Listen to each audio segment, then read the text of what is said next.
नमस्कार। Times of Swaraj के बड़ी खास कार्यक्रम बड़ी बहस में आप सबों का स्वागत है और मैं हूं संतोष सिंह। और वाकई में आज अचानक बिहार में थोड़ा मौसम सर्द हुआ। सुबह से कोहरा, घना कोहरा अभी सड़कों पर देखने को मिला। कई जगह इस वजह से दुर्घटनाएं भी हुई। लेकिन दोपहर ढलते ढलते यहाँ की राजनीति का तापमान इतना गर्म हो गया कि जो मौसम में थोड़ी ठंडक महसूस होने लगी थी, वो अचानक माहौल गर्म हो गया है। तो स्वाभाविक तौर पर पत्रकारों की स्थिति तो और आप समझ सकते हैं। फिलहाल एक बड़ी खबर यह भी है कि तेजस्वी जो 6 तारीख को से विदेश की यात्रा पर 1 सप्ताह के लिए जाने वाले थे, उन्होंने अपनी यात्रा रद्द कर दिया। मतलब जो कुछ भी तेजस्वी और नीतीश के बीच बातचीत हो रही थी, उस बातचीत से इतर दिल्ली में लगता है कुछ हुआ है। मतलब ललन सिंह का हटना कुछ न कुछ बड़ी बात है, जो बात शायद तेजस्वी को भी पता ना हो, तेजस्वी को भी उन्होंने कॉन्फिडेंस में लिया हो, तो ये इस तरीके से लिया हो कि वो भी भौचक है कि कैसे हो गए। स्वाभाविक तौर पर देखिए जो राजनीति दिख रही है, देखिए मुख्यमंत्री अब नीतीश कुमार के लिए महत्वपूर्ण नहीं था ना है। राष्ट्रीय राजनीति में जिस तरीके से वो आगे बढ़ रहे थे, जो चीजें जिस तरीके से सामने आई, उसके बाद बहुत सारी चीजें बदलती हुई दिख रही है। क्या वाकई में वो बीजेपी के साथ तो फिर नहीं जा रहे हैं? कई ऐसे सवाल हैं। हमारे साथ चर्चा करने के लिए लखनऊ से मैक जुड़ गए हैं और मैं उसको दूसरे तरफ से देख रहा हूं। मेरा ये मानना है, मेरा ये मानना मैक जी मैं सोचता मैं ये एक लाइन का खत्म करूंगा। मैं विद्यार्थी हूँ 2nd डिवीजन का और कह रहा हूँ कि मुझे पूरे बिहार में टॉप कर दिया जाए। नहीं आप वही हाल नीतीश कुमार के। नहीं मेरी बात अच्छा मैक, हम आपको रोक रहे हैं। अजीत सर जुड़ गए हैं, जरा इनसे भी ओपिनियन ले लें। जी अजीत सर, आपका स्वागत हो, आप जुड़े हैं। अभी थोड़ी देर पहले आपसे बात भी हुई थी। फिलहाल बिहार की राजनीति को आप अब अपने दर्शकों को परिचय करा दें। अजीत कुमार झा आप कभी किसी जमाने में बिहार में टाइम्स ऑफ इंडिया के एडिटर हुआ करते थे 2000 के दशक में, जब लालू यादव पीक पर बिहार में थे। उस दौर में ये बिहार में थे। फिर बिहार से ये मुंबई इंडियन एक्सप्रेस में गए, फिर इंडियन एक्सप्रेस से दिल्ली इंडियन एक्सप्रेस में गए और फिर अवार्ड विदेश में काफी दिनों तक रिसर्च शोध वगैरह करके फिर वापस लौटे हैं इंडिया। बहुत सारी चीजों को वो करीब से महसूस भी कर रहे हैं, देश की राजनीति को भी और बिहार की राजनीति को भी। तो ये जो पूरा घटनाक्रम है, उसको आप किस नजरिए से देखते हैं सर? ये घटनाक्रम मतलब ये जो ललन सिंह जी के इर्द गिर्द जो अफवाह जो आया है, उसी के बारे में पूछ रहे हैं। जी जी जी जी जी जी ये मेरे अनुसार मतलब एक तो पहले ये ललन सिंह जी का इशू उठाया जाए।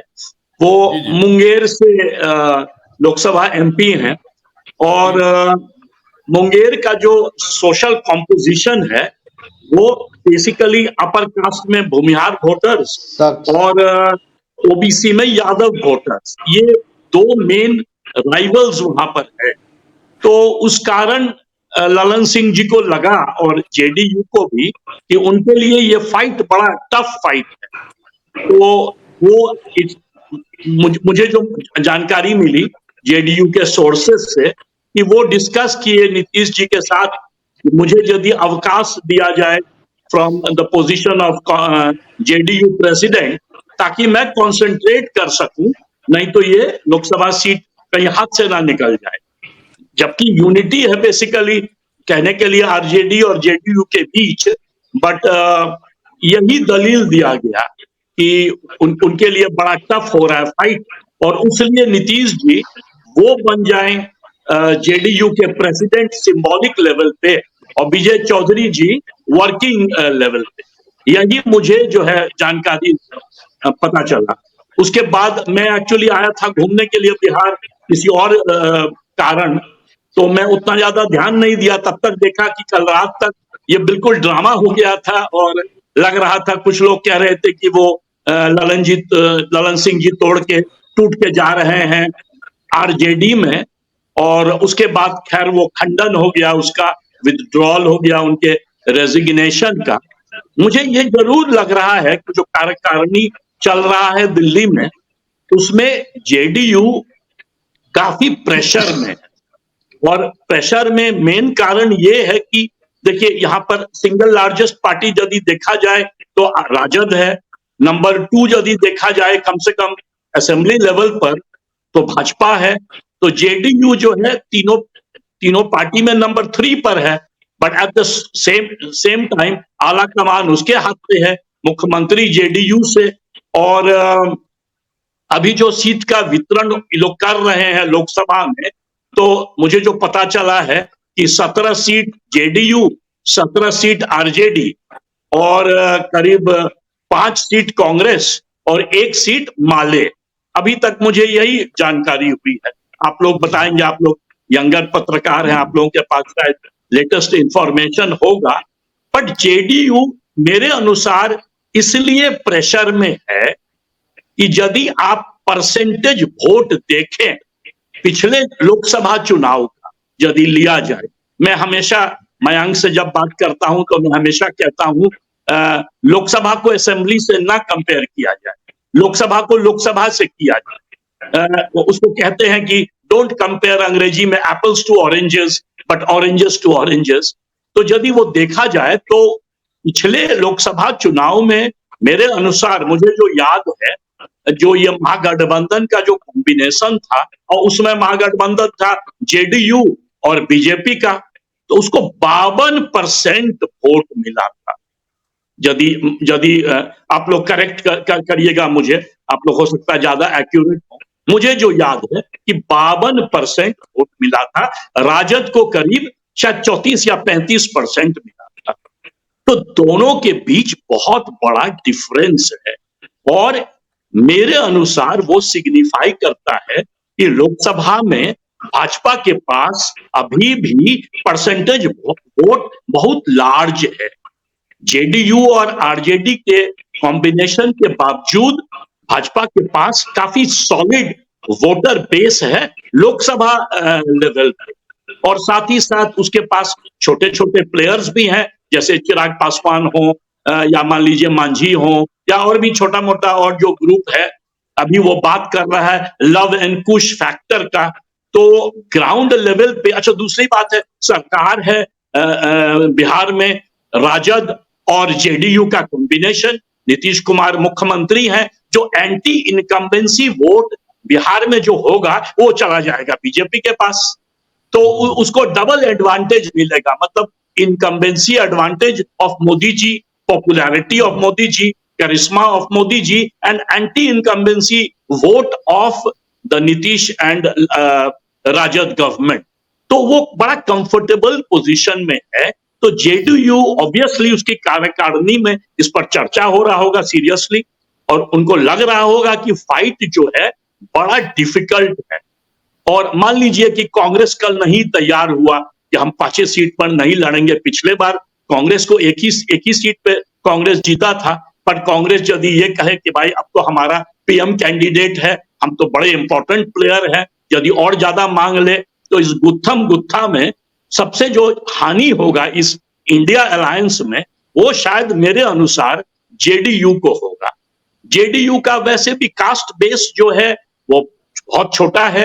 नीतीश जी जरूर गवर्नेंस कुमार है, और ये मैं कहूंगा, जितने बार मैं बाहर से आता हूं बिहार, तो मुझे लगता है कि एक चीज जो बिहारी जर्नलिस्ट, या not Bihari journalist but journalist in Bihar have not done, कि बिहार में जो डेवलपमेंट हुआ है उस पर उन्होंने फोकस नहीं किया है। कोई ये नहीं मैं कह रहा हूं कि सारा डेवलपमेंट नीतीश जी के कारण ही नहीं है, पर एक नया बिहार हो गया है। मैं कल गया था बीटा के तरफ, उसके पहले मधुबनी गया था और मुजफ्फरपुर गया था। मैंने जो डेवलपमेंट देखा है ग्राउंड पे, जिसके कारण हो सेंट्रल गवर्नमेंट या Nitish government, but Bihar is on the move. तो इसका जो है इसका क्या पॉलिटिकल इंप्लीकेशंस होगा?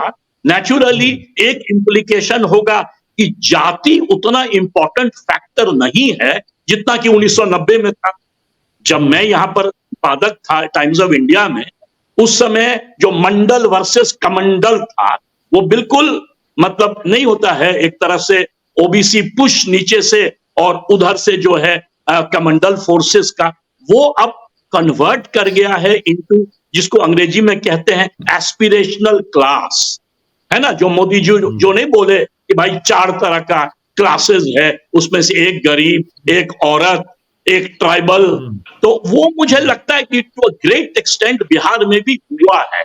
ये गरीब धनी के बीच जो पैरिटी है, जो इनइक्वालिटी है, उस पे लोग फोकस कर रहे हैं। तो नेचुरली कास्ट सर्वे नीतीश जी ने कराया, जो टेक्निकली बहुत बड़ा फैक्टर होना चाहिए। मुझे लगता है कि उसको ठीक से जेडीयू या तो सेल नहीं कर पाया है, या बिहार में उस पर ट्रैक्शन उतना नहीं है। कुछ लोगों से मैंने बातचीत की तो उन्होंने कहा कि ये साइलेंट फैक्टर है कास्ट सर्वे। जो एमबीसी हैं, ओबीसी हैं, वो इस पर वोट देंगे पर कुछ बोल नहीं रहे हैं। मैंने कहा कि साइलेंट भी होगा तो कुछ तो विजिबल होगा ना भाई। मायावती का भी वोट, मयंक है यहाँ लखनऊ से, मायावती का जो वोट बैंक है साइलेंट भी है, तो कुछ ना कुछ तो डेवलपमेंट होता रहता है। मुझे जो है विजिबल पिछले 2 हफ्ते में कास्ट सर्वे का मैंने कोई खास चर्चा नहीं देखा पॉपुलेशन में।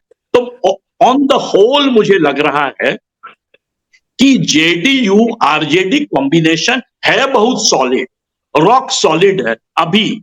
और ये जो अटकलबाजी है कि यहाँ टूट के वहां जा रहे हैं, वहां से टूट के वहां जा रहे हैं, टू सम एक्सटेंट वो बीजेपी का इनसिक्योरिटी भी दिखाता है। क्योंकि ये सारा जो स्टोरीज है वो आता है संघ परिवार के एलिमेंट्स जो अगल बगल हैं, कुछ पत्रकार उसी माइंडेड, वही इसको सरगुफा बनाते हैं। बट साथ ही साथ ये मानना पड़ेगा कि भाजपा आज बिहार में बड़ा इंपॉर्टेंट फैक्टर है, और उससे कैसे ये दोनों मिलके लड़ेंगे, ये इनके लिए बहुत आसान खेल नहीं है। ज्यादातर देखिए भारत के लेवल पे ज्यादातर लोग, ज्यादातर एनालिस्ट कहते हैं कि जो 2 एक्स फैक्टर जो 2 है, बड़ा एक्स फैक्टर इंडिया अलायंस में, वो है बिहार और महाराष्ट्र, हो सकता है बंगाल भी। ये 3 जो है एक्स फैक्टर है। बाकी तो हिंदी हार्टलैंड में हम जानते ही हैं कि बीजेपी ने स्वीप कर लिया है। अभी हमने देखा 3 चुनाव में मध्य प्रदेश, छत्तीसगढ़, राजस्थान में बीजेपी ने स्वीप किया। और साथ ही साथ यूपी उनका पॉकेट बोरो है। 80 में से आपको पता ही है कि क्लोज टू 64 सीट्स पिछले बार जीते थे। 2014 में भी उसी तरह से योगी आदित्यनाथ 2 बार जीत चुके हैं, या माने एटलीस्ट मुख्यमंत्री बने 2 बार। तो हिंदी हार्टलैंड नॉर्थ में जो उनका वीक लिंग है, जो कह सकते हैं उनका एचिलीस हील है, वो यही 2 बड़ा स्टेट है, बिहार और बंगाल, और डेक्कन के साउथ में महाराष्ट्र। और बाकी साउथ में बीजेपी का प्रेजेंस वीक है। हालांकि ये कहने के बावजूद भी ये मानना पड़ेगा कि कर्नाटक में बड़ा सॉलिड अलायंस है बीजेपी का जेडी जनता दल सेकुलर के साथ। मुझे लग रहा है तेलंगाना में अभी कांग्रेस जीता है, बट इसका लोकसभा बेनिफिट बीजेपी को मिलेगा, क्योंकि अब केसीआर के पास कोई ऑप्शन नहीं है, बट बीजेपी के साथ आ जाएंगे।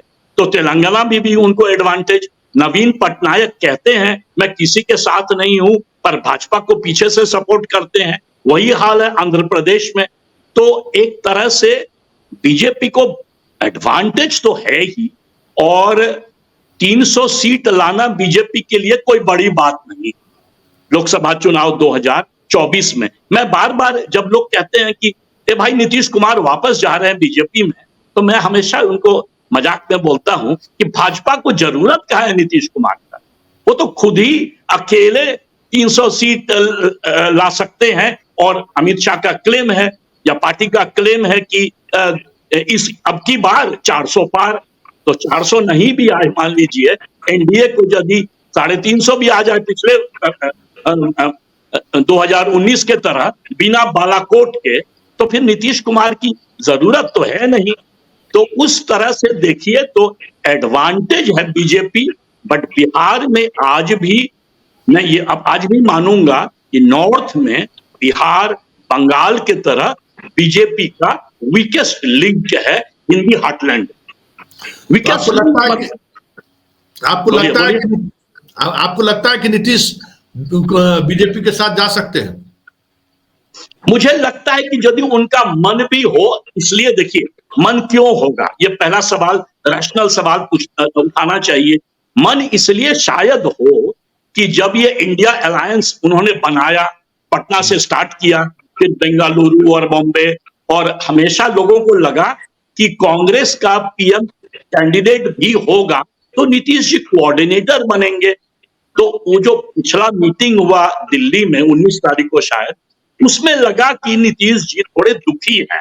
मतलब मीटिंग से तो वो और तेजस्वी दोनों पहले ही निकल गए और थोड़ा नीतीश जी तो जल्दी गुस्सा दिखाते नहीं हैं, बट दैट मूवमेंट माने जल्दी से जो एग्जिट किए उससे लगा कि वो दुखी थे। तो हो सकता है, मान लीजिए एक बात कह रहे हैं कि उनका यदि मन भी हो, हालांकि क्या मन होगा, वो पीएम कैंडिडेट तो उधर भी नहीं बनेंगे भाजपा में, पर यदि उनका मन भी हो तो सच्चाई यही है कि भाजपा को उनकी जरूरत नहीं है। और एक बड़ा फेमस थियरम है पॉलिटिकल साइंस के लिटरेचर में, उसको कहते हैं, विलियम राइकर थे अमेरिका में बहुत फेमस पॉलिटिकल साइंटिस्ट, उन्होंने एक थियरी दिया था, minimum winning coalition. Minimum winning coalition tight coalition होता है, क्योंकि जब पे ऑफ करना पड़ेगा तो मिनिमम प्लेयर को, आप मैक्सिमल कोलिशन बना लीजिए, जैसे कि राजीव गांधी के टाइम में बना था, कांग्रेस को भयानक सीट मिला था, तो देखे कि फ्रेजाइल निकल गया ना, वो टूट जाता है। तो भाजपा के जो ऊपर लीडर्स हैं, अमित शाह, नरेंद्र मोदी और बाकी लोग, वो तो बड़े तेज हैं, उनको तो पता है कि भाई, उनको तो नब्ज मालूम है राजनीति का भी, इलेक्शन का भी। मुझे नहीं लगता है कि उनको नीतीश जी की जरूरत है अभी। तो ये जो अटकलबाजी है, वो मुझे लगता है अटकलबाजी ही के लेवल पे है, क्योंकि नीतीश जी 2 बार पार्टी बदले, तो जैसे ही दिल्ली जाते हैं तो पत्रकारों को एक स्टोरी मिल जाता है। मुझे तो यही लगता है। मतलब आपको लगता है कि कोई एक मतलब ललन सिंह का हटना, इस बीच एक बड़ी खबर ये आई है कि तेजस्वी विदेश यात्रा पर जाने वाले थे 6 तारीख से अपने मंत्रालय के अधिकारियों के साथ, उन्होंने अपनी यात्रा रद्द कर दी है। तो कुछ चीजें चल रही हैं, लेकिन आपको लगता है कि बीजेपी की जरूरत अब नीतीश कुमार की नहीं है? बीजेपी को नीतीश कुमार की जरूरत नहीं है, ये तो मैं मानूंगा। इनफैक्ट बीजेपी जो 38 प्लेयर खड़ा किया है अलायंस में, बीजेपी कहता है ना कि उधर 28 इधर हमारा 38, वो सिंबॉलिक है सिर्फ। बीजेपी को उन 38 प्लेयर की भी जरूरत नहीं है। बीजेपी अपने आप में मुझे लगता है कि आराम से मेजॉरिटी गवर्नमेंट बना सकती है। आज का जो मतलब सिचुएशन है, अब अभी और 5 महीने के बीच तो काफी चीज बदलेगा, जैसे कि राहुल गांधी का यात्रा फिर से शुरू होगा। अब वो नॉर्थ ईस्ट से गुजरात जाएंगे तो कुछ तो बाउंस होगा ही। पिछले बार भी जब वो यात्रा स्टार्ट किए, हालांकि वो हिमाचल गए नहीं थे पर कर्नाटक से गुजरे थे, तो कम से कम 2 राज्य तो कांग्रेस जीता, अब बाद में तेलंगाना जीता। तो कुछ लोगों का कहना है कि राहुल गांधी का एक पूर्व जन्म ही नहीं हुआ, साथ ही साथ कांग्रेस का भी कुछ बाउंस आया। तो ये मैं मान सकता हूं कि राहुल गांधी का यात्रा कुछ कांग्रेस को बाउंस दिलाएगा। और मोस्ट इंपॉर्टेंट, कांग्रेस को बाउंस की बहुत जरूरत है, क्योंकि एक तो जो 86 सीट है, करीब 186 190 सीट है, जहां कांग्रेस और भाजपा डायरेक्ट 1-to-1 फाइट कर रहा है, जो ज्यादातर इन्हीं स्टेट्स में है, मध्य प्रदेश, राजस्थान, छत्तीसगढ़ वगैरह। वहां पर पिछले चुनाव में भाजपा कांग्रेस सिर्फ 15 सीट जीता था उस 186 में, और बाकी भाजपा। तो यदि कांग्रेस बाउंस नहीं करेगा तो इंडिया अलायंस तो समझिए एक तरह से लड़ाई के पहले ही हार जाएगा। तो यदि बाकी अलाइज जो हैं इंडिया ग्रुप के, वो ज्यादा स्ट्रॉन्गर विकेट में हैं, जैसे कि ममता मान लीजिए बंगाल में बड़ी स्ट्रांग है, डीएमके तमिलनाडु में बहुत स्ट्रांग, बिहार ही ले लीजिए तो जेडीयू आरजेडी का कॉम्बिनेशन अपने आप में माने एक अच्छा कॉम्बिनेशन है। सबसे वीक लिंक इंडिया अलायंस जो यदि कहा जाए तो कांग्रेस ही है। तो कांग्रेस यदि अच्छा करे, कम से कम 2014 के तरह 140 सीट भी लाए कम से कम, तभी जाके हम कुछ सोच सकते हैं कि अच्छा चैलेंज देगा बीजेपी को। जीतने का सवाल तो अभी भूल जाइए, अभी तो पहले है कि are they in a position to challenge, is it going to be like India Australia in cricket और will it be like India Pakistan one sided, है ना। तो अभी जो है जो सिचुएशन है, तो अभी तो लग रहा है वन साइडेड, माने भाजपा ऑल इन ऑल, मतलब वो जो उनका स्लोगन है अब की बार 400 पार, तो हमको बहुत लोग पूछ रहे थे, तो मैं कह रहा था कि भाई 350 तो एनडीए में ले ही आएगा, हो सकता है थोड़ा ज्यादा भी ले आए। तो वो कह रहे थे बालाकोट नहीं है, तो मैंने कहा अयोध्या तो बालाकोटे ना है, डोमेस्टिक बालाकोट, उधर आर्टिकल 370। तो मैंने कहा अभी तो वही लग रहा है। तो उन्होंने कहा क्या, कुछ लोगों ने मुझसे पूछा कि आप क्या कहते हैं, इंडिया अलायंस हरा नहीं सकता है क्या बीजेपी को? मैंने कहा ये मैं नहीं कह रहा हूं, चुनाव के बारे में सिर्फ भगवान ही प्रिडिक्ट कर सकते हैं, हम लोग तो असेसमेंट ही करते हैं। और 5 महीना राजनीति में बहुत लंबा समय होता है, हो सकता है 5 महीना में चीजें बहुत बदल जाए। वर्ल्ड इकोनॉमी 2024 में ग्लोबल रिसेशन में जा रहा है, तो इंडिया भी उसमें अफेक्टेड होगा, तो हो सकता है उसका असर पड़े। मान लीजिए कोई थर्ड फैक्टर हो जाए, एक्स फैक्टर हो जाए।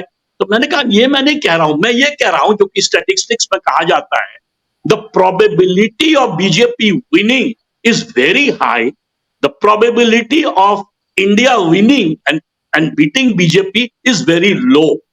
बट ये कहना कि जितने करेंगे ये तो भगवान ही कह सकते हैं, ये हम तो माने सिर्फ असेसमेंट ही करते हैं बेस्ड ऑन सम डेटा। मतलब बीजेपी को नीतीश की जरूरत नहीं है, फाइनली यही? हाँ, बीजेपी को नीतीश की जरूरत नहीं है। अभी तो लग रहा है कि नीतीश जी को ही ज्यादा जरूरत है। हालांकि ऐसा तो नहीं है कि कोई बीजेपी उनको गारंटी दे रहा है कि आप ज्वाइन कर लीजिए तो 2025 के बाद आपको हम मुख्यमंत्री फिर बना देंगे 5 साल के लिए। मान लीजिए यदि तेजस्वी को उन्होंने प्रॉमिस किया कि 2025 में आपको मैं बना दूंगा मुख्यमंत्री और खुद जो है मैं सेंटर में बड़ा रोल प्ले करूंगा, तो बीजेपी भी तो कोई रेडी नहीं ना है नीतीश जी के सामने, आइए 2025 आपको मुख्यमंत्री बना। तो रियलिटी में नीतीश जी की जरूरत नहीं है बीजेपी को। बीजेपी अपने आप में इतना कॉन्फिडेंट है कि चुनाव तो हम जीत ही लेंगे। अब शायद ये सवाल हो रहा होगा कि कितना जोर से जीतेंगे, क्योंकि भाई उनका तो उद्देश्य होता है कि कांग्रेस को साफ कर दें या अपोजिशन को साफ कर दें।